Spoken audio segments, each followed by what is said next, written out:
Hi, I'm Corey Campbell with Motion Palpation Institute, and we've had some questions about biomechanically correct adjusting and how to spare your shoulders and your back and those kinds of things from some of you. And so I'm just going to briefly go over, how we teach adjusting at the Motion Palpation Institute. And it's honestly, it's nothing more than what you would see in kind of any sort of athletic environment where we're, in an athletic stance. We're using our hips and speed to generate force, not our mass. And we're not doing any pushing or pulling movements, with the exception of maybe just because it's more natural to kind of help get that last little bit of paraphysiological space taken out of the joint. And so, I'm just gonna go through a kick and a push and how we kind of spare our joints and how we don't do pushes and pulls. With the drops, with those kinds of things, it's very simple. Like we don't keep our elbows completely tucked, but we don't flare them all the way. And instead of separating forces, we bring our forces together. So if you want to spare your shoulders and your joints and your back, then basically you want to get into like an athletic position, just like any other athletic, whether it's basketball court, wrestling mat, football field. You're going to have a little bend in your knees. You're going to have a decently wide stance, and your stance leg is going to be dorsiflexed and at the level, if not slightly above the level of your contact. Because we're going to take and we're going to bring our forces together. So we're going to bring the arms here towards the contact arm. So for this instance, it's an SI joint, but you can apply this to the thoracolumbar spine. You can apply it to the lumbosacral junction. This would be for any sort of an extension vector. If it's a flexion vector, then we're actually going to do the opposite and go the other way, which I'll show with the kick. But instead of trying to push, so for example, if this was a sacroiliac joint adjustment, if we were going to try to push this, that's what wears out the joints. And we know that we can't actually move joints from point A to point B. So what we have to do is we have to load them to as close to that end range position as possible and then add a force, which is the speed of our drop, not the force of our push.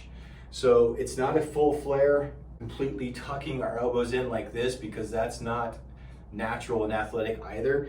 It's somewhere in between, but we bring these forces together. So I'm going to squeeze my hands together. So Dr. Mackey calls it packing the snowball, where you actually kind of pack these things together. But you pack it and you hold it. You don't do this little bread kneading thing. We just bring our forces together here. We pick our rope to jump off of if you're a WWE guy, and then you have that old high school trick where somebody walks up behind you and hits you in the back of the knee and you give out. It's a controlled fall where we bring our forces together. There's no flaring of the elbow here. There's no serious tucking, although you can be very compact with this as long as your forces come together. And then it's just a drop, just a quick, short, easy drop down through the contact. So you're going to be slightly behind it. So that's another way to get yourself in a good position, is to start behind, start low, and then bring yourself up over the top, and then add the drop, which is just a fall. It's that your knee gives out from you.